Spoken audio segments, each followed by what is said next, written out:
Okay, today I have Judith Reid with me, and she's a naturopathic nutritionist based over in the Dorking area in Surrey. I actually trained with Jude, and so I thought I'd ask her on today to see, well, we're going to talk about Bach's flower remedies. We're going to talk about what you do in this part of the season to keep yourself healthy. I'm going to draw some information out from her, if possible, about what are the best things to be doing for you all. So, Jude, hello. Hello. Hello, and how are you today? Yes, I'm good, thank you. Yes. Fantastic. Yep. So just give my listeners a bit of a background about yourself and what led you to changing career, because my understanding is that you did change career to become a naturopathic nutritionist. I did, that's right, yes.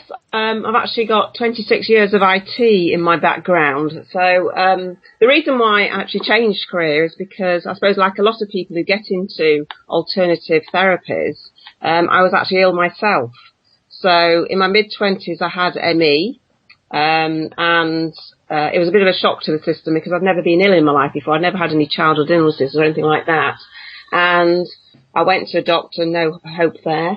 And to cut a long story short, I went to a homeopath, and he actually helped me to regain my health to a certain level. And I did think at the time that I'd sort of got over it, but I realise now with the knowledge I've got, there's no way that I was actually healthy. And then in my early 40s, I became ill again, and this time it affected my legs. And I could hardly walk, could hardly stand, and it was scary, very, very scary. And at that point, I thought, right, now I've just got to sort myself out. I've actually got to learn how I can to actually heal myself. And I went to a naturopathic nutritionist over in Woking, and she explained things, and it all sort of slotted into place. So I thought, God, this makes sense. I really want to learn more. And at the time, the intention wasn't actually to change my career. It was just to actually help myself. And it was whilst I was doing the course and I was actually getting better, I thought, no, I want to actually help others.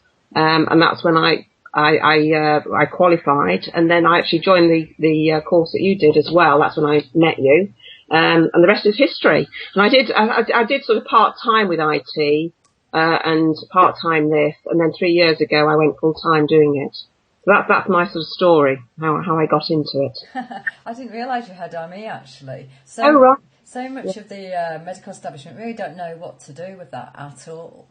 No, have no idea whatsoever. It took ages. I mean, at the time, I think it's maybe slightly better now, but at the time they were poo-pooing it. It was back in the 1980s, and it was very much seen as like yuppie disease and people just dragging their heels, not wanting to go to work and things like that. And they couldn't really label it. And I think this is the problem with the medical establishment, in that in the West it's very much black and white. You're either well or you're ill. There's nothing in between.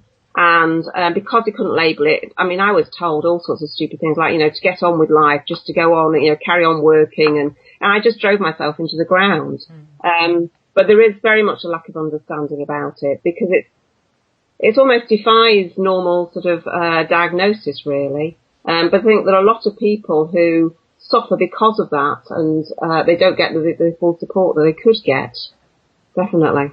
It is interesting with it, but I think what you're saying about the fact that because the medical people can't label it, they struggle with how to then apply their approach, because their approach is very narrow, and in regards to it's either pharmacology or it's taking part of your body away, cutting it out, isn't it? So if they can't tick those boxes, they just think, well, there's nothing wrong with you. And the thing with ME is that often, and I don't know about you, but I get clients who have it, and they will turn up and they say, my doctor's done numerous tests and it shows that I'm in brilliant health. Yeah, exactly. Yeah, no, that's it, and that's it, isn't it? We are, the medical profession sort of, it is very much done on ranges of things. So they look at the blood and that looks normal, but it isn't necessarily normal. You know what I mean? It's sort of, and also when people have tests done, it is very much a snapshot of that blood or whatever it is at that second that it's taken. It's not actually looking at the whole person again. But also, I think it is very much done on the physical, very, very little on the emotional and what else is happening in that person's life and the lifestyle and the stresses that are actually in that person's life. And they just haven't got a clue as to how to approach it, definitely. But I mean, with our knowledge that we've got, I mean, and looking back at my own life, I realise that I was actually quite stressed emotionally. And also, I suppose, there was a build-up of many, many years of toxicity. And it only took one bout of, I think it was flu I had actually, before launching into ME. It took that, and I just, because I was always, well most of the time, I think I took one day off work, and I was back in work the next day, struggling, and then gradually over several weeks, I just became slower and slower. And actually the doctor's solution, because I had problems with my digestion, the doctor's solution was to go for a barium enema. To check what was going on. And I didn't know any better at the time. I went for this blessed barium enema. And the next day, I woke up with horrendous headache. It was like burning headache. And I had that for about 3 or 4 months. Nothing would shift it. Paracetamols, nothing. Cocktails of painkillers. And that was scary. Very, very scary. And I think that's where a lot of people with ME are. They feel very frustrated, but also very scared. Definitely. Yeah. And isolated, because they're effectively told that there's nothing wrong with them. So, by the normal medical people, and from the outside, you look fine. Yeah. Oh no, totally. I mean, I remember once meeting somebody, a friend I hadn't seen for years and years, and they said, "Oh my God, you look sickeningly well." And I thought, so what a great way of looking at it, because I felt like death at the time. And that's it. From the outside, you look perfectly normal. You feel, and it is like a living death. Yeah. Sort of not being able to think straight, summoning up energy from the absolute depths of you to try and almost get out of a chair. It's scary. It is a scary, scary thing. And it's almost like you're trapped inside a body that won't work. And the fact that people don't believe you, and won't actually give any credence to what you're saying, especially from the doctors. It's very, very frustrating. And I think, I don't know what the situation is now, whether or not it's any better. I'm hoping it's better for people. But the problem is that when doctors do recognise it and think they can do something, that's when they start giving pharmaceuticals. So in some ways, I feel very, very thankful that they couldn't do anything for me, because if they had, I probably wouldn't have actually followed, going to a homeopath and actually going to a naturopathic nutritionist, and I wouldn't be doing what I'm doing now. So it sounds a bit hippy-dippy, but I am thankful for what happened. Definitely. Yeah. And it is really interesting when you're talking about the fact that you were almost forced into an alternative route, and then that alternative route has led you to actually taking a level of responsibility for it all. Yeah, no, I think that's the main thing. It's a personal responsibility, and I'm so glad I've got that. It's really opened my eyes, and I think there's a resistance, I think, with a lot of people to taking personal responsibility, but also I think the way that we're actually brought up in the West is that doctors are put on a pedestal. I mean, I know, as I said before, I didn't actually have that many problems as a child. I didn't have any childhood illnesses. The only thing that happened to me was I had my appendix out. But I do remember my family doctor being an absolutely lovely man. He was a very caring man. And that is how I actually saw all doctors were going to be like that. And I saw him as an expert, in inverted commas, and somebody to go to when you're broken, because that's how we see it, isn't it? It was a bit of a shock to me when I actually started seeing doctors down here, because I was actually in Manchester, came down here to new doctors, and they were dismissive and, dreadful really. But we do see, the thing is, in the West, we do see the medics as experts to actually fix us when we're broken.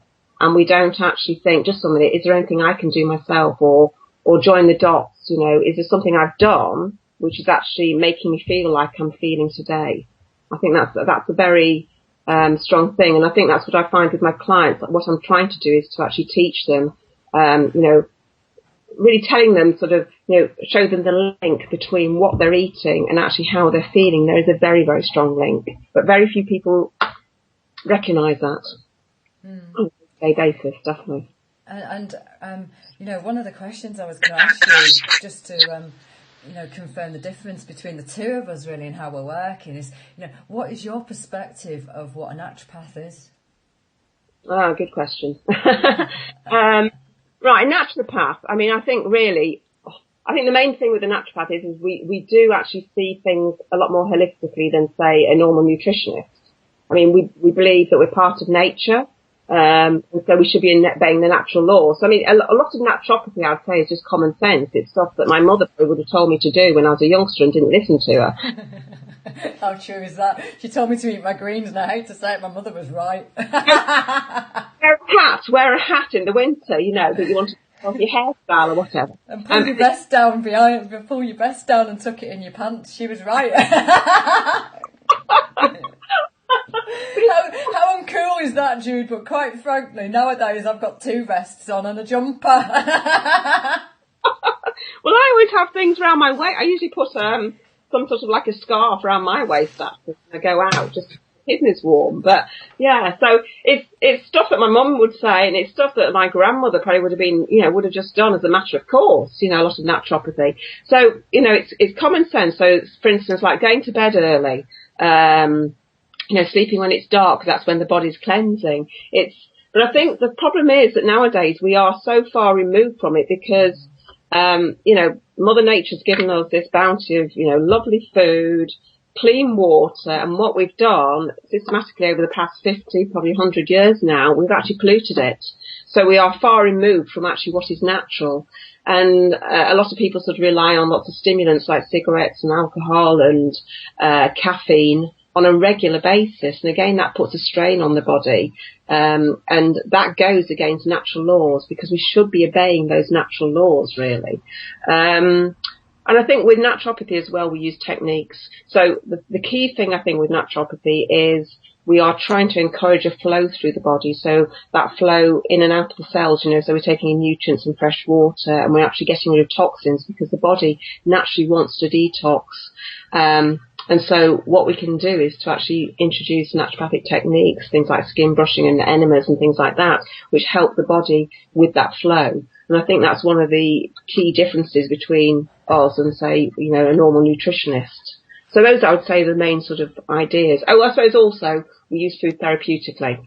So it's not just a case of someone short of this vitamin and that mineral and whatever, and we try and fill the gaps.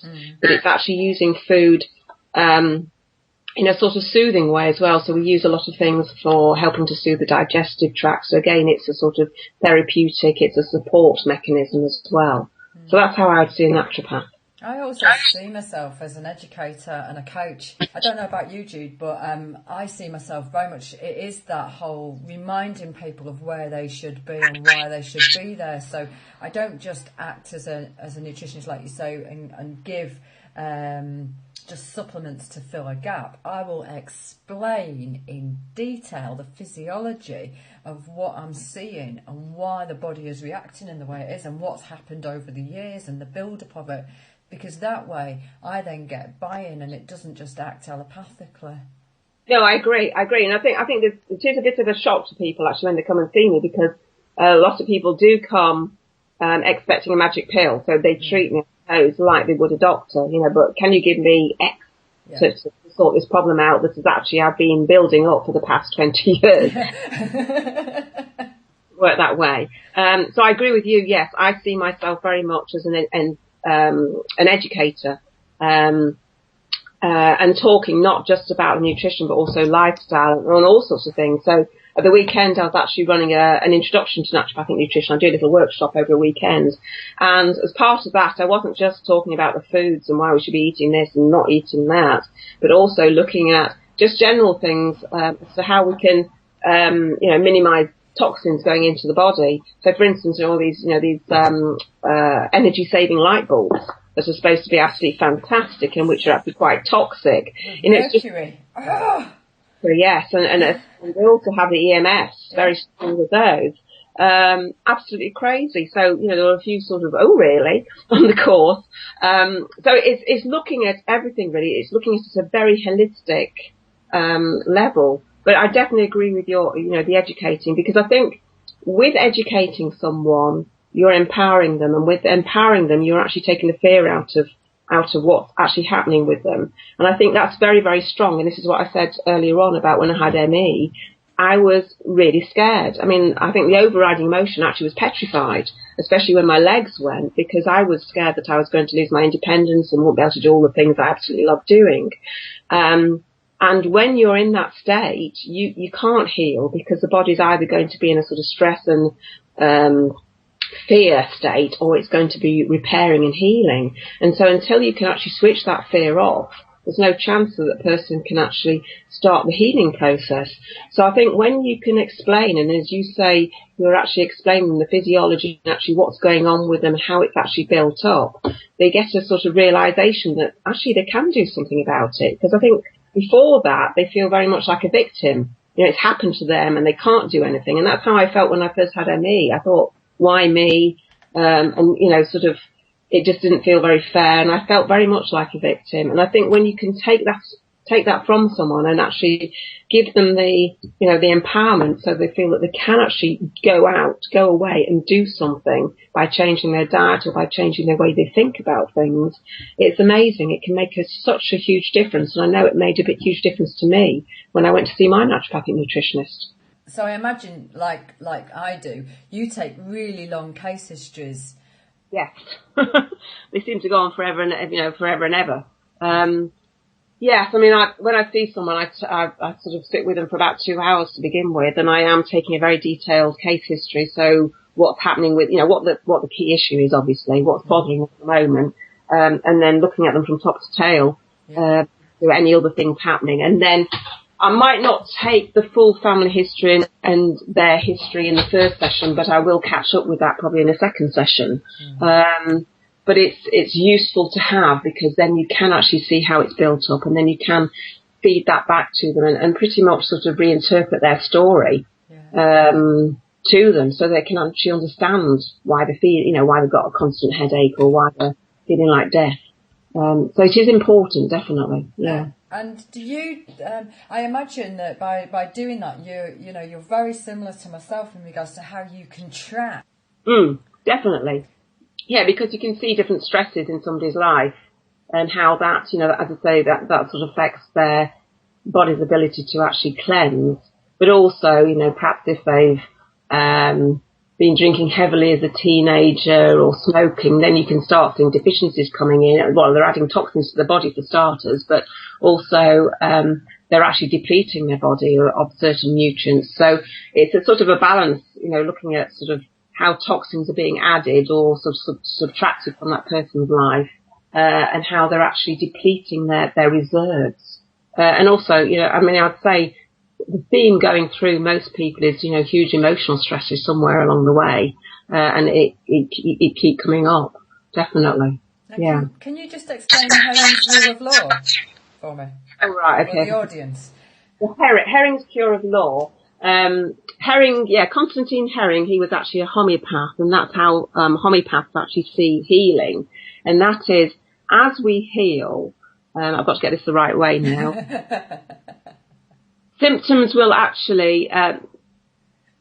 can actually start emerging that we used to have. So effectively, we reverse out symptoms. So for instance, if you started off life with eczema and didn't actually help to cure it naturally, but instead suppressed it, say with steroid creams, then eventually the eczema will go away and you can develop something like asthma. Okay, because what's happened is that the problem has gone much deeper.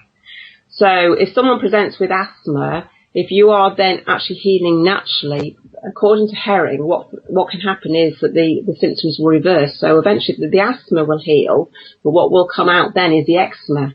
So, and then if you allow that to heal naturally, you're going to be completely healed. So you're reversing things out. So it's backwards really. Now that was one thing, but also symptoms will actually go from top to bottom. So you might start off with extremely bad headaches, problems with sinuses, stuff like that. But then you end up with perhaps a bit of knee pain. So it's going from top to bottom, and then from inside to out, and from more vital organs to lesser organs. So again, you might start with something, symptoms inside the body. So for instance, lots of gastrointestinal problems, and then it comes out in the skin. So does that sound right? Yeah. It is fascinating because I was chatting to one of my neighbours the other day, and I as he was talking about some of the symptoms that he had and bits and pieces, I was literally tracking how they had gone deeper and deeper into the body. And when I said to him, actually, you do realise that, it's kind of following a rule of law, he really didn't believe me. I didn't pursue that conversation any further, to be honest, because my neighbours already think I'm crackers enough. But it is fascinating when you do take a really long case history, which is one of the reasons we do it, isn't it? So that we can actually track how something's happened. This is how different we are to your doctors, who will sit with you for only a matter of minutes and understand that symptom in that specific part of the body, whereas someone like yourself will take lots and lots of detail, like we were saying, go right back into family history, and I will grab as much of that as I possibly can, like you.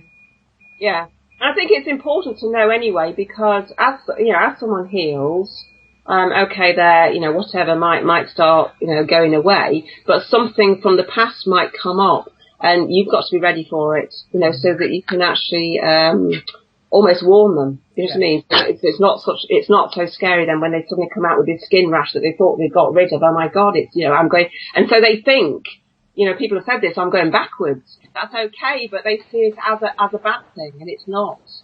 We're actually healing properly this time. So I think that is interesting, and it's interesting to see, to see where people have got weaknesses, because when you start healing, then they might start, putting more strain. When you're releasing more toxins, it can put more strain on those particular areas. So, for instance, I've definitely got a weakness, say, in my colon, and a weakness with headaches and stuff. So if I'm over toxic, that's where I will start feeling not quite right. And we do the same when we actually watch our clients getting better as well. Yeah. We're just wary of that. Yeah. Oh, fascinating. It is fascinating. People are fascinating, and I'm just like you. People are actually, like a neighbour or a friend, and they'll be, rattling off all the things that have happened to them. And I'm thinking, what they need, what they don't need. Do they need a particular batch flower remedy? I keep quiet now. Because like you, I think most people think I'm absolutely perfect. So, so I've learned really not to actually suggest things really unless people ask me, I think now. Yeah, you do get like that, don't you, where you just think, actually, it's better if you just wait for people to come and see you. Yeah. Rather than offer the information now. I think it's better to anyway, because if we are just going, well, actually what you need is a bit of magnesium, or what you need is blah, blah, blah. Actually, again, it's almost allopathic. You're just suggesting something. Whereas what you realise, you actually need to give them the whole picture. And I think I do find this, so some people are quite cheeky and they'll say, oh, you're a nutritionist. What do you suggest for X? And I'm thinking, well, actually, I suggest a whole track of things. I haven't got time to give you, the whole 2 hours. And it's very difficult. You can't just give one thing sometimes. So, yeah. Now you've talked about the emotional stuff quite a lot all the way through so far. Yeah. Now, you specialise in using Bach's flower remedies, which I don't use a lot of. I occasionally put them in, very occasionally. But just explain Bach's flower remedies and what they are for me. Okay. Right. So Bach flowers, there are lots and lots of different flower essences out there, and I think the two main ones that people use are either the Bach flowers, which come from England, or the bush flower remedies, which are Australian. I've only used the bush flowers a little bit. I don't know that much. It's one of those things on my list of things to do to learn more. I have actually been on a workshop for it, and it was absolutely fascinating. It was actually run by Ian White, who created them. Is a fascinating person. Actually, he's so knowledgeable about everything, very intuitive. So if ever anybody gets a chance to go on any of his workshops, definitely go. But anyway, so those are the bush ones. And I would say with the bush ones, what's interesting about bush is that they can actually claim to sort out physical problems as well as emotional. Now, with the Bach flowers, we're only allowed to claim emotional stuff. So how come they're allowed to make that claim? Is it that they've got some research behind it? It's because they're Australian, probably. They're not under the same laws as us. I don't know. But they do have very good results. They tend to carry I think some people say they have a bit more clout than the Bach flowers. But the interesting thing is, I'll get to the Bach in a minute. The interesting thing is with Bach flowers, or with emotions really, anybody I see that comes through the door, when they present something like IBS or osteoporosis or whatever it is, there is usually a very, very, very strong emotional component to their story. And I can think of one particular instance, one lady who's got osteoporosis, but she's got a huge amount of stress in her life. And until she keeps coming back with the same story every time, she's still got this stress until she sorts that out. And I've given her batch flowers and we've overcome quite a lot of stuff with them. But until she can shift that stress totally, she can't actually sort herself out physically. And someone else was telling me the other day that she'd had verrucas for about 10 years. And she had tried absolutely everything, you know, all the topical creams and the antifungals and all that sort of stuff. And it was only when she did EFT, which is emotional freedom technique, the tapping, that the actual verrucas went away. So it's, you know, removing the emotional stuff. So I think that's just so interesting. And I find this with the batch flowers. I think someone can actually have a particular physical symptom, but it's only when they can use the batch flowers and actually shift the emotional component or the actual issue that's causing the problem in the first place, they find, you know, they can level out the emotions and then the physical symptoms will actually balance as well. Very, very fascinating. Anyway, the batch flowers, what it is, it's just a very, very simple method of healing, and it's like a natural medicine for the emotions. And so really the disease or the condition or whatever is of absolute no consequence whatsoever. So someone can actually have IBS, they can have cancer, migraines, whatever, and it's actually the behaviour, the way in which the person is reacting, which is actually very important. So for instance, if you took 3 people with chicken pox, they can behave totally differently. So the first person might become very needy and very clingy, a bit like a child.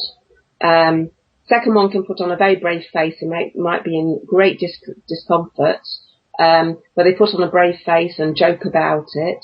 And then the third person can be extremely impatient and want to be better yesterday because they're supposed to be getting back to work and, you know, get very, very frustrated.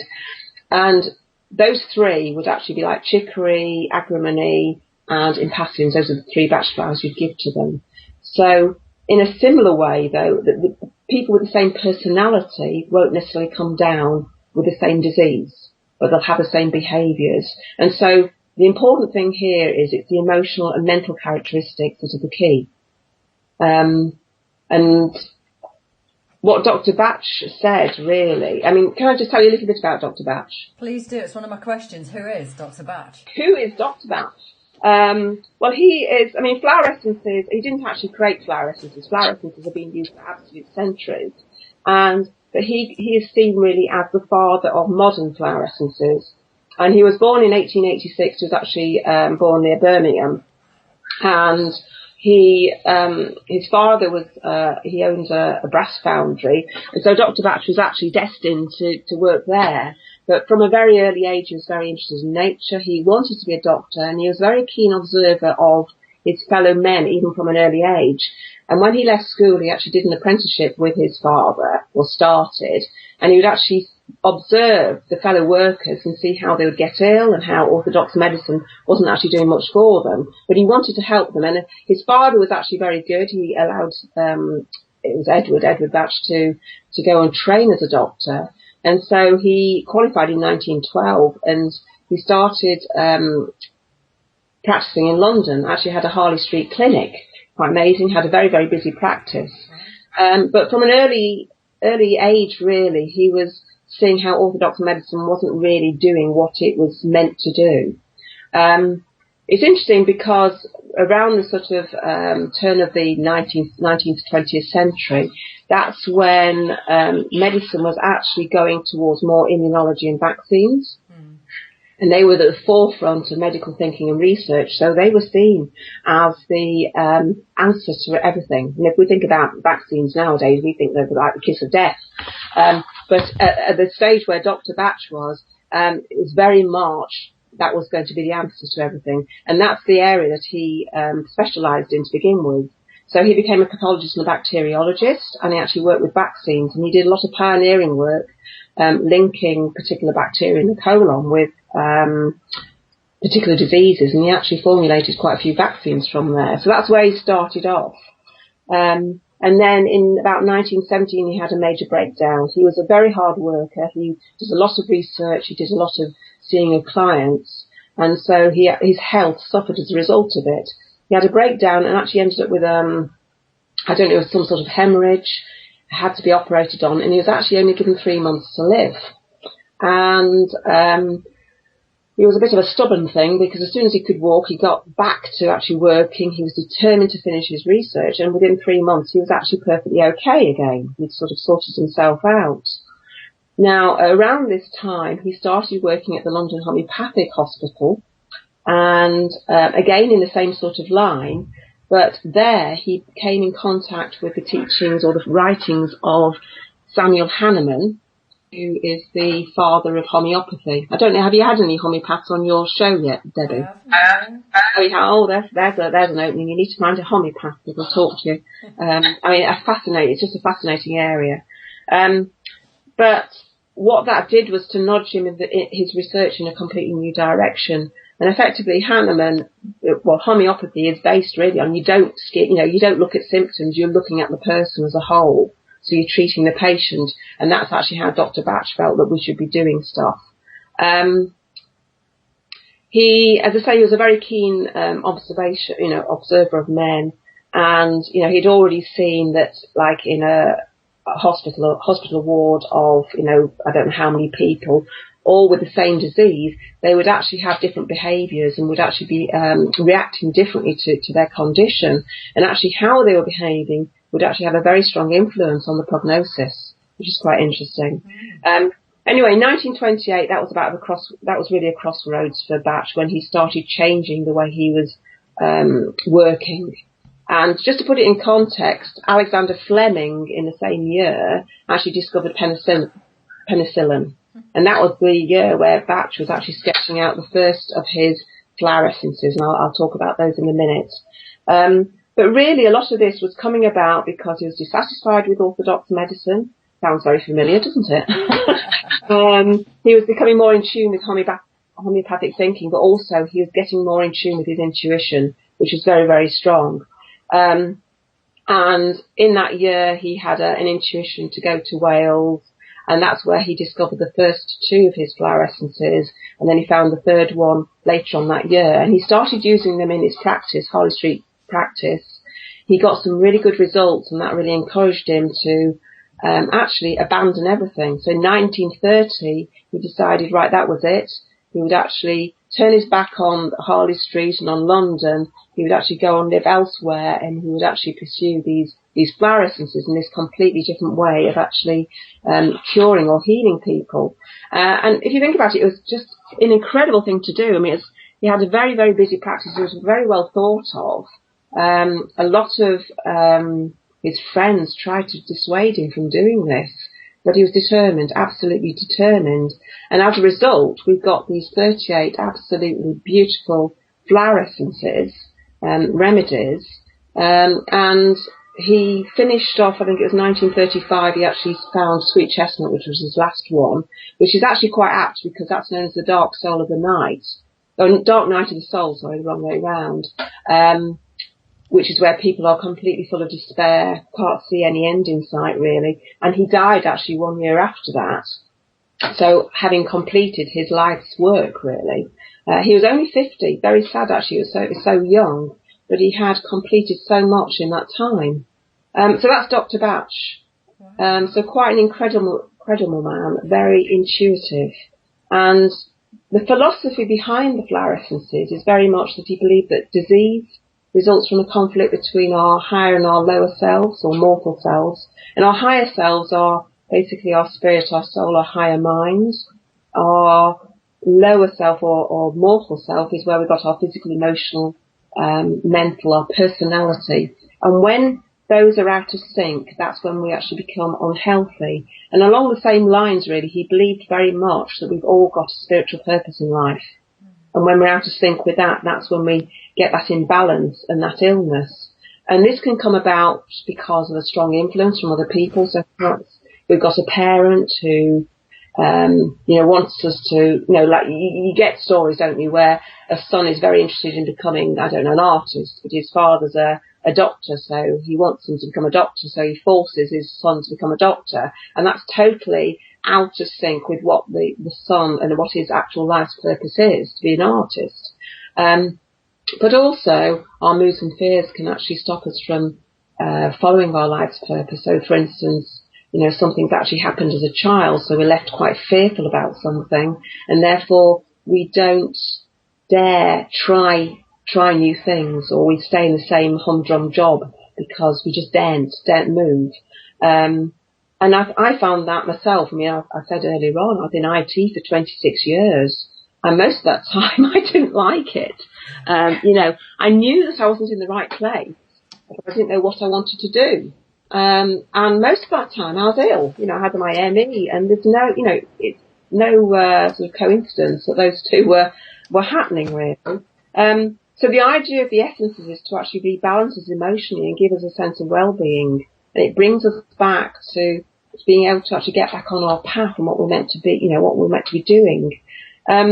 But I think one of the key things with the Bach flower essences is the simplicity of them. And that's what Dr. Bach wanted. He didn't want it to be an expert thing. It wasn't a case that we're going to have lots of experts in Bach flowers and people would have to pay money to go and see these people. What he said was it should be as simple as, if you're hungry, you go into the garden and get a lettuce. And if you're actually feeling fearful of something, then you go and actually have some mimulus. Mimulus is actually flower essence for the fear of known things. Simple as that. And bottom line, we should be treating the actual person, not the disease.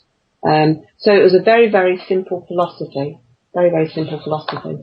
And I understand they're split into a number of different categories. Yes, they are. Well, you can split them two ways, actually. I'll explain both. Go on. You can actually split them into, well, first of all, you can split them into types, helpers, and the others. That's one way of actually splitting them. And the other way is actually splitting them into actual, you can have things like fear, loneliness, that sort of thing. So what I'll do is I'll talk about the types and things first. I'll explain the others. Is that all right? Yeah, that's great. Okay. Okay, so the types, what Dr. Bach did was to, as I say, he observed people, and what he felt was that people actually fall into different personality types, and he actually categorised or identified about 12 types, and these are actually correspond to 12 of the flower essences, and he called these the 12 healers. So these are sort of like the foundation essences, and the first 12 that he actually found. So these core essences actually reflect different personality types. So it's the kind of person you are. So, are you strongly independent? If you are, then you're more of a water violet. Are you fearful? You're a mimulus. Are you easily disappointed? That's a gentian. And our true type can be disguised quite a lot, especially when you are an adult, because life happens, and as a result, it sort of gets buried quite a lot.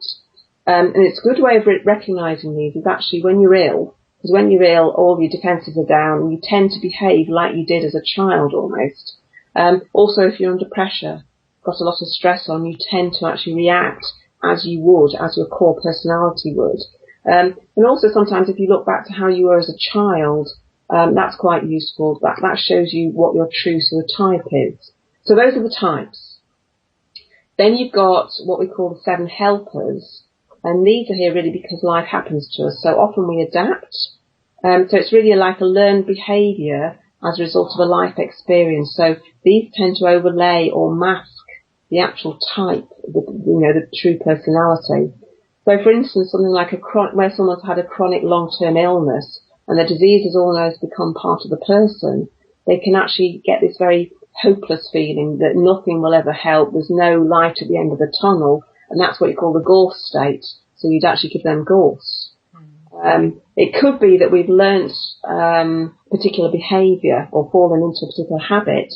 So where we've learnt to, say, be perfectionists or live by very strict rules, maybe because of something that's happened in childhood, maybe a parent never praised a child, so they're always striving for perfection, that is a rock water type or a rock water state. So you give rock water for that. Just to sort of soften things so they didn't have to be quite as strict with themselves. And I think you find that actually, just as a sideline, you do actually find that with a lot of naturopaths. They tend to be extremely strict, very, very strict in the way they think and how they actually eat and stuff like that. And sometimes it can do more harm than good. You're not actually using then food as nourishment. You're more as a sort of almost a rule-based diet. And rock water would be actually very, very good for those sorts of people. When you first start with any sort of something that's so powerful, which I think naturopathy and naturopathic nutrition is very, very powerful, I think you do take it on lock, stock and barrel, and you actually can do it to the nth degree. And I think we all do that. I've gone through a rock water state, definitely, and I've definitely sort of sort of softened with the years and realised it's better just to be a little bit more flexible. And rock water will give that flexibility. So those are the healers, or types, and the helpers. And then the others are just called the other 19. They don't actually have a special name. And these are just for emotional reactions to traumatic events and difficulties in life. So accident, illness, death, distress of any sort. And these are events which really shape the foundation of our security and confidence. So they're for the everyday sort of issue. So, for instance, Star of Bethlehem is for shock, where you're absolutely shocked to the core. So where you've been, say, in an accident or you've had some bad news, that can really just, it does literally just, shock the foundation of you, really. And mustard is another one that comes under this, of the other 19. And that's where you're depressed for no apparent reason. I don't know if you've ever had this. I mean, I've had it occasionally where you get this sort of, it's almost like a black cloud sitting over you. And it seems to come from absolutely nowhere. And then after a few days, it disappears. And it influences everything. You just don't feel like doing anything. You just don't feel, yourself at all. And that's known as the black dog. And Winston Churchill apparently used to suffer with that. And mustard is a good one for that. So those are that's the sort of idea. First of all, what I would say to people is that if you're not familiar with the Bach flowers at all, I think a good way of getting into them is actually via using the rescue remedy. Have you used that? Yeah. Oh, you do use them, don't you? Yeah. Okay. And I think that is a really nice one for people. I think it's most well known, but I think it's a good one to actually have around the house, in your first aid kit, in your handbag, in the car, travel kit, anywhere really. And but for actually travelling around, I use a spray. And it's created to actually help with any emergency situation. And the ones that are actually included in here are Star of Bethlehem, which I've just mentioned. So that's for shock, where you feel absolutely, almost you can't do anything because you're so, to say your foundations are so sort of shaken. It contains rock rose, which is for terror and panic, and it's like a sort of rabbit in a headlight job. You just can't do anything. Impatience, that's for the mental stress and tension that we feel when we've been in an accident, say.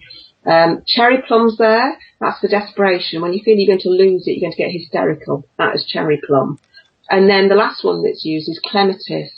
And this is for that very bemused sort of far away out of the body sort of experience, which we can sometimes get before we faint or before we actually lose consciousness. Okay, and the combination of these 5 helps to relieve any immediate impact of the shock or trauma, whether or not it's mental, emotional, physical. So it's good for if you have bad news. It's good for if you're actually in an accident. It's also good if you're helping in an accident. So you've seen an accident.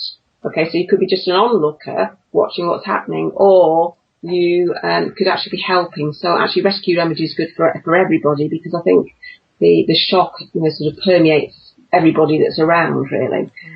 So literally, I would say it's a lifesaver. And if you've got someone who's conscious, what you do is you just wet their lips, or perhaps put a few drops on the pulse points on their wrists or behind their ears, just to help whilst, we're waiting for the ambulance or whatever. It's not just good for the really, big dramas, but also for the smaller things that happen in life as well, for some of the minor events which can cause stress. So it could be, say, for public speaking, going to the dentist if you've had an argument, you're feeling a bit shaky after that. Good for job interviews, doing exams. And the 2 companies that I use Healing Herbs, And their rescue remedy is actually called 5 Essences. And I also use Ainsworth Recovery Plus, which also includes mimulus and white chestnut. And mimulus is the one, fear of known things. White chestnut is where you've got that gramophone sort of thoughts, you know, when you go to bed and you can't switch off and you keep thinking about what you should have said or what you shouldn't have said. That's white chestnut, so that's quite a nice one to have. So actually rescue remedies are a nice one to actually have by the side of the bed. So if you can't sleep because of all those recurring thoughts, get some of that down. It can just help settle you a little bit. And what you just do is take 4 drops in water and just sip it frequently.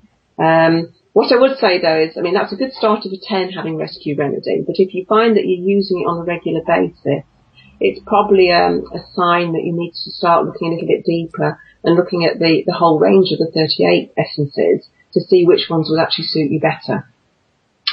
So is that okay with rescue remedy? That's brilliant. That's really interesting, to be honest. Effectively, they work on a resonance level, don't they? They do. They do. They are vibrational. It's a form of vibrational healing, so it's like homeopathic remedies. And really, you know, we're vibrational creatures. Flowers are everything. Everything vibrates. And I think how to look at it sort of simply is that, you know, if you're happy and healthy, all your cells are singing in harmony. And so they're making a very beautiful, tuneful, you know, song. But when you're out of sorts, perhaps depressed, lonely, angry, disappointed, you're no longer in harmony and you're making, you know, your song isn't quite so tuneful. And what you're doing is trying to get your cells back in tune.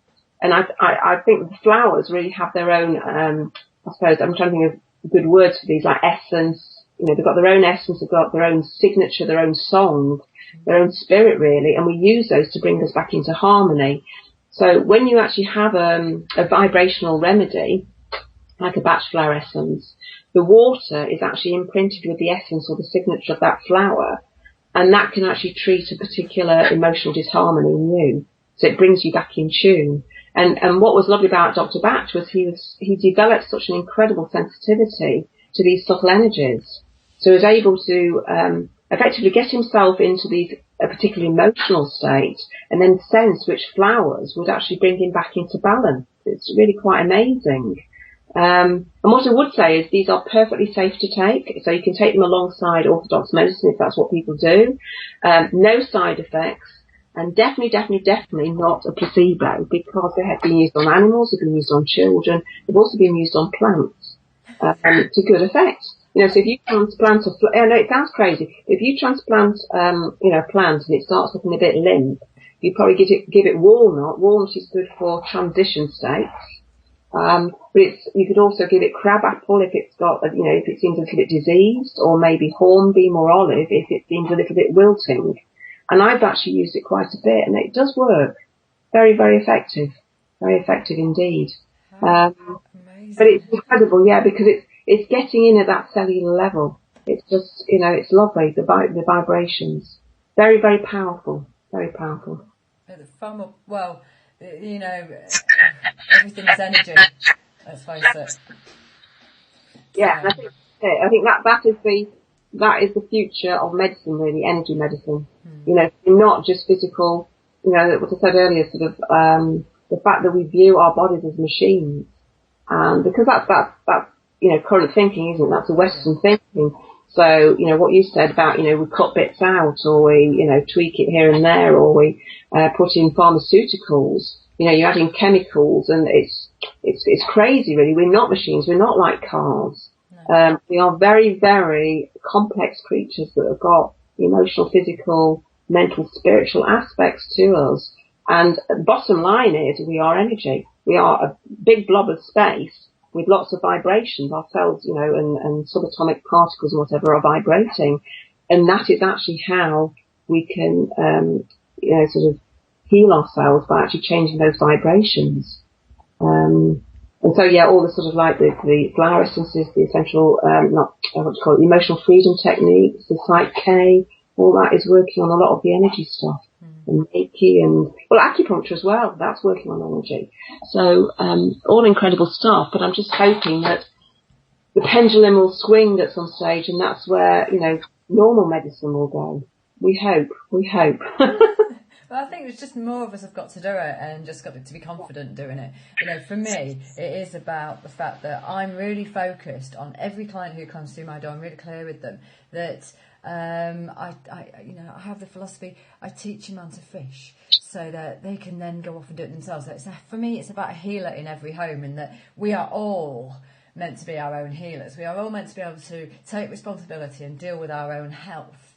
And these techniques, they're not expensive. They don't need thousands of pounds worth of scientific research behind them. You know, they really do work, but they put it back in your own hands, don't they? They put health back in your own hands.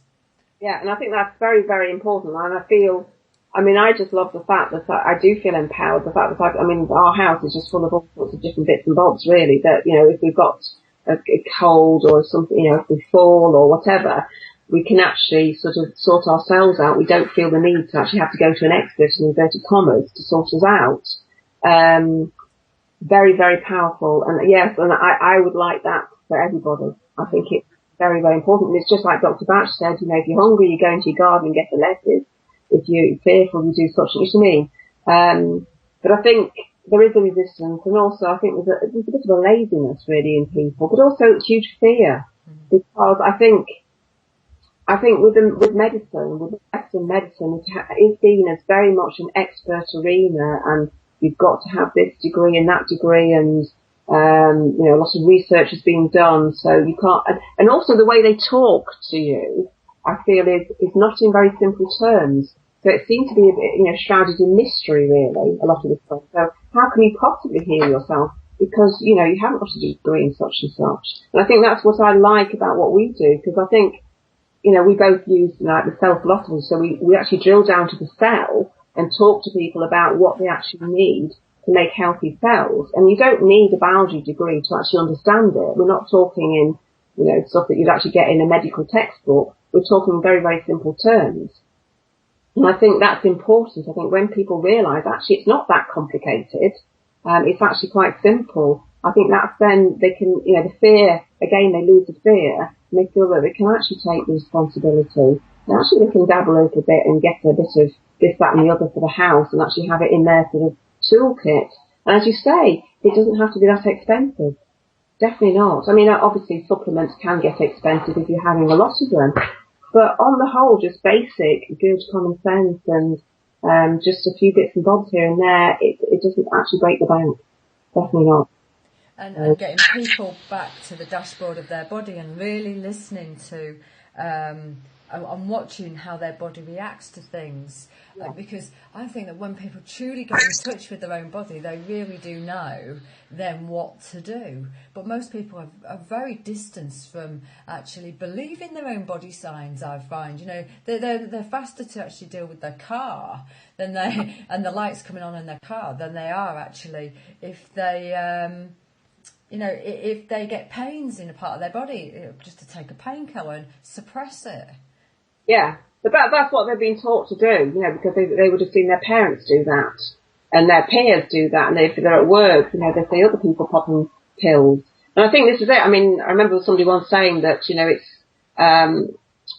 is it normal, you know, I remember asking, you know, is it normal to have headaches? Is it normal to be in pain? And, you know, people were nodding, yes, everything. Actually, it's not. It's the norm. Because we've got used to it, but it's not normal. It's not normal for the body to be in pain. It's not normal that we haven't got any energy. It's just what we've become accustomed to. And I think it's just, yeah, we just think it's okay to have a headache. I mean, I get clients who have headaches every day and they, I just take a paracetamol, it goes away, or, you know, and it's only when it gets really, really bad that they think, actually, perhaps we need to do something about it. So I think a lot of it is just a mindset and actually a culture that we live in. I mean, you've only got to look at adverts, you know, so people are sort of popping pills and all sorts there, aren't they? So it's feeding that, adding to that sort of belief that actually it's okay to do that. So I think a lot of it is a fear element. Actually, also I think, yeah, with pain, I think there's a fear element. If they go to the doctor, they might find out what it is, and they don't want to know. So yes, lots of things happening really, lots of threads there. But I think what we do, giving people that empowerment and for them to actually take back personal responsibility, very, very useful. So if we can actually convert it, lots and lots of people, Deb, that'd be great, into thinking that way. We're also in a cult very much considered that if you're ill, you're not productive, and you're not given the time to actually heal yourself. Yeah, that used to drive me completely mad. When I was in IT, I remember, because I used to have a fair bit of time off because of having ME and stuff like that, but latterly, I remember they were so stringent on, if you had any time off, and I had to literally ring in every single morning, so I could have felt like, I could feel like death, and I had to ring in at the crack of dawn pretty much every morning to say, I'm still ill, I can't come in, because I think there's a lack of belief that anyone could actually need a whole week off to be ill. And then when I got in, I would be drilled, literally or grilled, I should say, so what was wrong with you and all that sort of stuff. It was awful. So I felt, by the end, I just didn't care. But, at one stage when I wanted to hold on to my job, I was forcing myself in, and I wasn't feeling particularly well because I was afraid of what people would think and also the grilling I'd get when I got into work. And you've only got to look at adverts, these silly adverts about people with flu. Oh, you need to just take this concoction, this toxic concoction. Actually, you'll be able to carry on working within an hour. It's just absolutely crazy. And we've lost that sense of proper convalescing. I remember Mum saying, she's 88 now, but when she was ill, I think she had scarlet fever or something. She was, she had to be, I suppose, confined as well for sort of several weeks. But she had to stay in bed for, quite a long time, and then she'd just be eating very lightly. And there's no socialising or anything like that. They actually respected illness and actually respected the length of time the body needed to actually heal. And we don't do that now. It seems to be a weakness.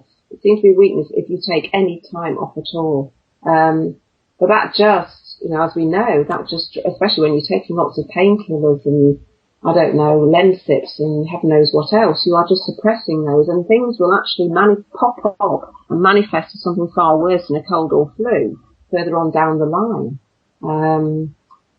We live in a crazy world, really, a very crazy culture, and I think, I suppose part of what we're doing is slowing things down a little bit, and I'm hoping to. I've learned the hard way that I need to listen to my body, listen to, sort of each of the symptoms and what is it actually, trying to tell me. And then I can actually make a tweak today rather than actually wait for, several months down the line when it's going to be far worse. And that's what we teach our clients. We hope they take it on board. People, when they come to me, they don't just change their diet. I find that about 80% of them really do change their life fundamentally. Yeah, definitely. I had one person actually changed his job. He sort of, decided actually going up to London every day wasn't such a good idea. What was causing all the stress, which was causing his symptoms, blah, blah, blah. And so, yes, he quit his job and did something a lot more low key. So, yes, I think, so we do, as I say, it is more a holistic thing, isn't it? It isn't the case of, teaching people coping mechanisms to actually carry on their completely crazy lifestyle, take milk thistle to sort of support hangovers and all that sort of stuff. Just asking people to look at their lives as a whole and what's important to them. Is their health important, or is it having a BMW on the drive because they do such and such a job? So it's that sort of thing as well, isn't it? I probably won't do that necessarily in the first session, maybe a later session. I think a lot of it actually though is, a lot of it is down to biochemistry, isn't it? So once you actually start making shifts in the cells and actually detoxing, not just detoxing physically, they come to these, these realizations themselves, don't they? And I think that's how I felt. It took me a while to actually change a lot of the things around me. And I've done it over periods of years, not weeks and stuff. You realise actually you don't need to cling on to all these materialistic stuff and these large salaries and etc., because actually if your health suffers as a result of it, it's not worth anything at all. So very interesting. So it's almost taking people back to basics. what is actually important for them. Yeah. It is really interesting, isn't it? Definitely.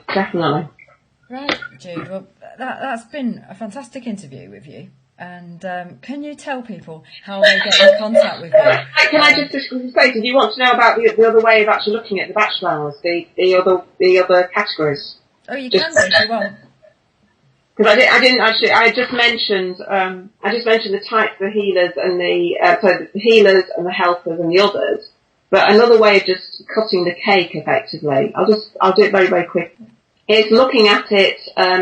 You can split it into, I can't remember, 1, 2, 3, 4, 5, 6, 7 categories. And this is, you can have loneliness, overcare for the welfare of others. Some of them seem a little bit strange actually, but they do make sense. Then you've got a category called not enough interest in the present. I'll look at these in turn in a minute. Then you can have one that's oversensitive to the ideas and influences of others. Another category is uncertainty about life. Another big one is fear. And then the last one is despondency and despair. And so you can look at it that way. And so for instance, I'll just pick an odd example really. If you haven't got enough interest in the present, so that some of the essences that fall into that. So for instance, like honeysuckle is one that would fall there. And that is where you're actually constantly thinking about the past. So perhaps you lost a loved one or a particular way of life and you're thinking about the good old days. And so it actually stops you from living in the present. And one of my mother's neighbours, sadly died now, but he lost his wife many, many, many years ago. And he never got over it. And he let his house and his garden go to complete ruin pretty much. And he'd wear the same jumper, which was getting more and more holes in, for years. And it was only when he died and his relatives went in to clear the house and they found a whole load of new jumpers in their wrappers still that had been bought for him, but he just hadn't bothered to wear because he always wore this jumper because his wife had bought it him. And it's just such a sad story now, extremely sad, because this is a man who was probably quite intelligent, but had allowed himself to live in the past, and that is very much a honeysuckle state. So it's one where we're not enough interest in the present. Okay. Let's think of another example. So yeah, fear. Fear is a big one. So I've already mentioned things like rock rose, which is where you've got huge terror and panic. But also you can be very afraid for a loved one. So particularly with, I think, mothers, we get this, where they imagine almost the worst. So as soon as their loved ones leave the house, little Johnny's gone to school, oh my God, he could get knocked over, or what if a stranger picks him up? And, you sort of extrapolating and thinking the worst. That is the red chestnut state. So a very fearful state to be in. What else can I talk about? Let's see. Yes, overcare for the welfare of others. Now that's quite an interesting one. So for instance, chicory would fall into that. And chicory is actually your mother hen. And that is where you interfere too much with what everybody's doing. And you want 24/7 sort of attention yourself. You want to be the centre of attention. But you also want to influence what everybody's doing around you. And so that can get a little bit suffocating for those people around you. So that's a chicory state. So that's quite a good one to have. I'll just do one more. Loneliness. Okay, that's one of the categories. And a good one for that is actually the impatiens. I think I mentioned impatiens. That's one that's actually in the rescue remedy. And that's where you're actually impatient. You can be very impatient to have things done now, as opposed to just letting things actually unfold in the time that they should take. You can actually cut off from people because you like to work on your own. You can get very impatient with people. You can finish their sentences, or you get very irritated because they don't actually work at the same pace as you. So that's a good one if you're working in a team and have got that sort of nature. You've got people who are slightly slower. You're taking patients, and that would actually help you have the effectively the patience to work with others and actually see that them plodding along is actually okay, and you can all contribute to that, the project, whatever you're working with. So it's just a different way of cutting the cake. But when you actually take the essences, you don't necessarily have to see these in particular categories and think, oh, I need this, or, you know what I mean, one from this and one from that. What you do is, I would suggest sort of, taking up to a maximum of about 5 of these essences at once. So what you're doing is just looking at your current picture, and you may put in your type. So for instance, my type is water violet, so I am very much a bit of a loner. As much as I love people and my friends, I find it a bit of a strain to be with people 24/7. So I like to use water violet quite a lot. That just helps me sort of be slightly less aloof. So I might put that in, and then also put in other things that are actually causing me a bit of an imbalance at the moment. So I tend to take, you can take other types, you don't have to, you know, as I say, the 38 is like a smorgasbord, you can take all sorts of different combinations. So at the moment I'm taking vervain and olive. Now vervain is actually needed for when I would say you're a bit of a vervain actually, Debs, because where you are passionate, absolutely passionate about something, and you want to pass that information on to people, and you almost want to convert them. You know, it's a bit like, you know, you've got a soapbox and you want to tell the whole world how absolutely marvellous this particular thing is. But it can sometimes put a bit of a strain on you. You can actually work a little bit too hard and actually stretch yourself a bit too much. And that's quite a nice one. When you can't relax, and I find sometimes I'm so strung up, I can't relax, so I'd actually put in vervain.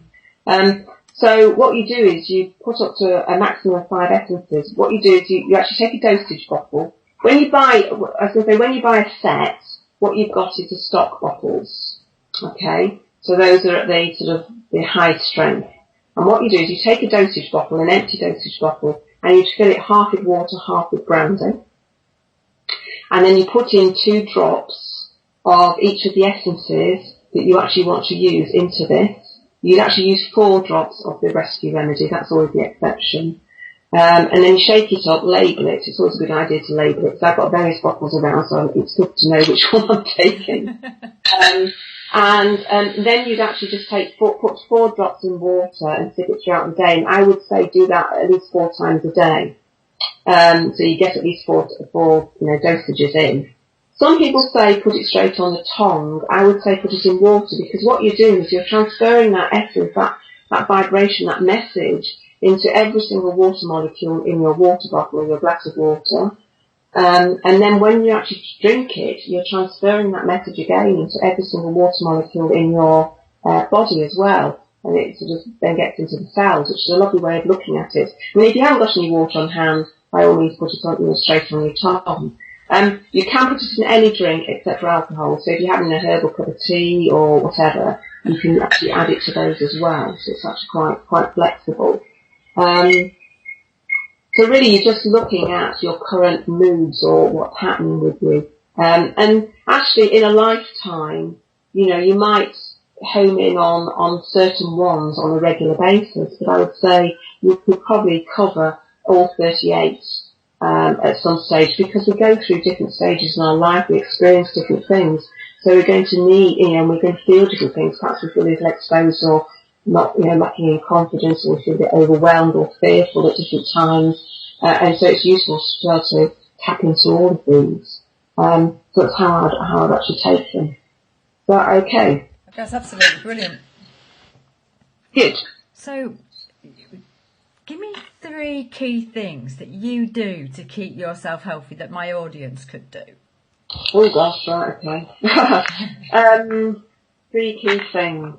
Right, okay. I think the first one, but this might not actually necessarily agree with everybody. I mean, it's very simple. It doesn't cost anything, but for me, as I say, because I'm a water violet, I need lots of me time. Okay, so I think one of the key things is to actually put yourself first. It sounds actually extremely very selfish, which isn't. It's actually quite self-nurturing. But I actually book time in my diary, which is just for me.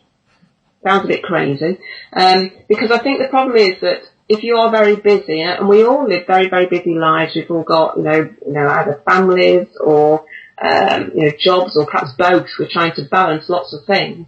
And it's very easy to put everybody first, and, someone's got a crisis, or they want to talk to you on the phone, and you just put yourself, you might have thought, I might just sit down and read a book for an hour, and actually someone rings you up and you go, okay, well, I'll talk to this person.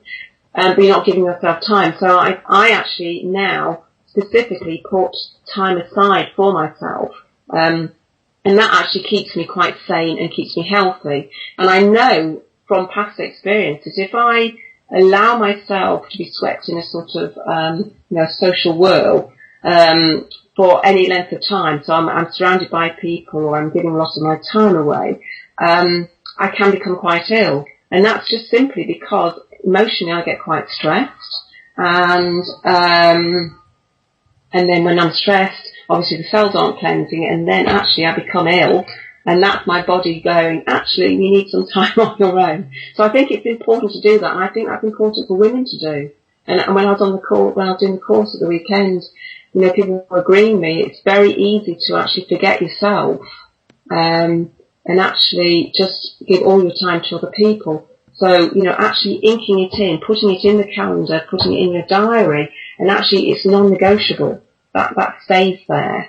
Would you not agree with that? Absolutely. I've learnt that the hard way, that I never put myself at the focus.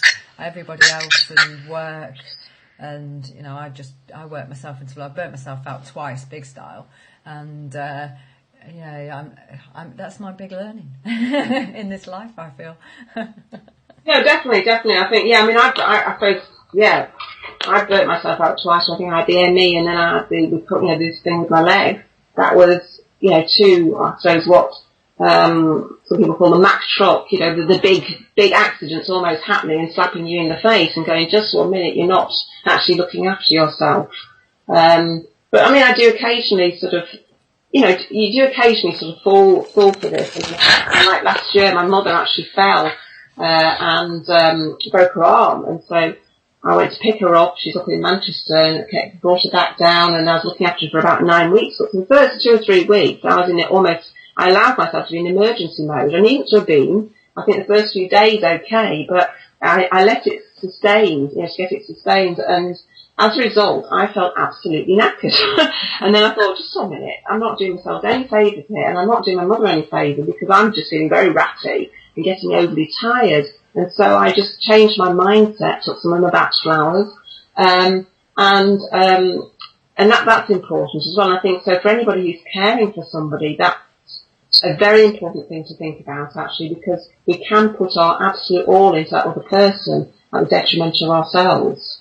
And it's not selfish. It is literally, you've got to nurture yourself first before you look at look for somebody else.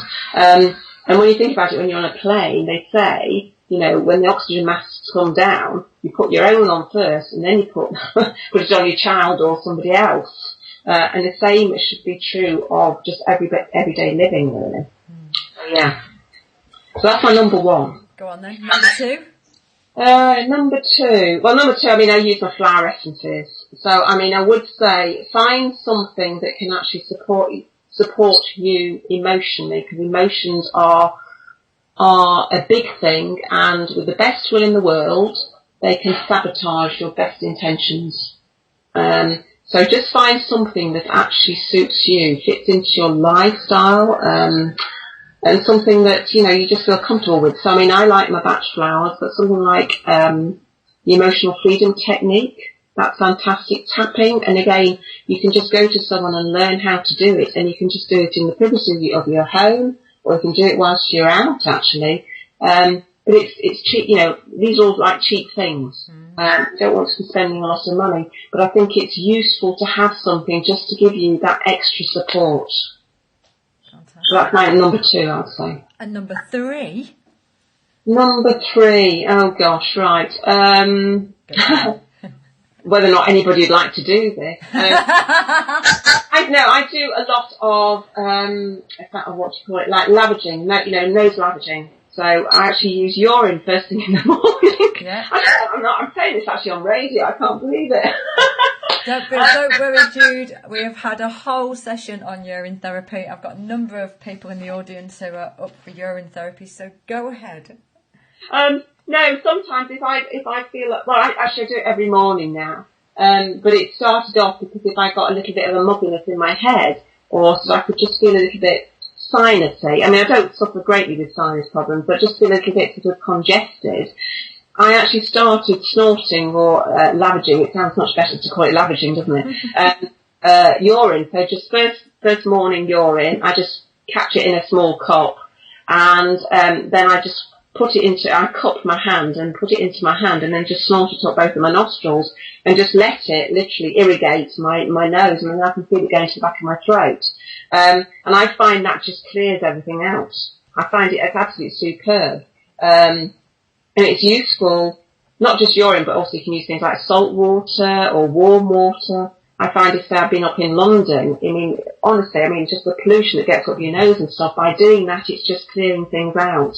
And I find it really useful, that's definitely. And my husband he doesn't use urine, he uses salt. He does salt lavaging when he's got a cold, or if he feels a cold coming on, he does that, he swears by it. And it was actually quite funny, a few years ago, we were in Thailand, and we've been travelling for quite a while, and we've been meaning to get onto the beach for ages and ages. And I think poor Don, he just loves actually, sitting on the beach and actually just getting a bit of sun and stuff.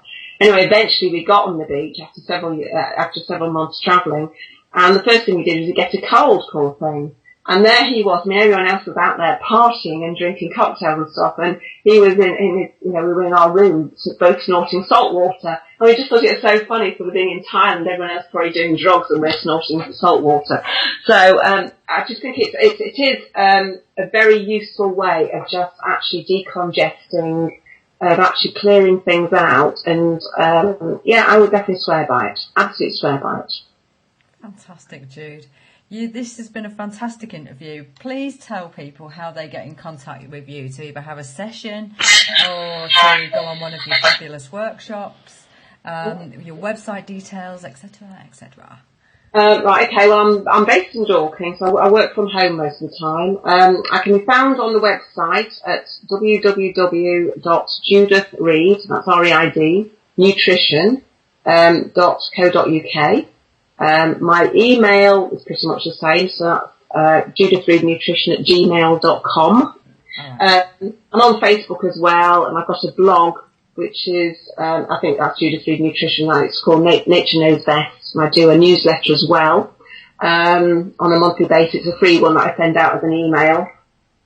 And I do workshops. I haven't actually got any booked at the moment. That's my next job to do. I'm going to be looking at that tomorrow, actually getting my set of workshops done for the 2013. But I do a little talk called How Happy Are Your Cells, which is just looking at just generally basic good nutrition. That's an hour's talk. I do that on a regular basis.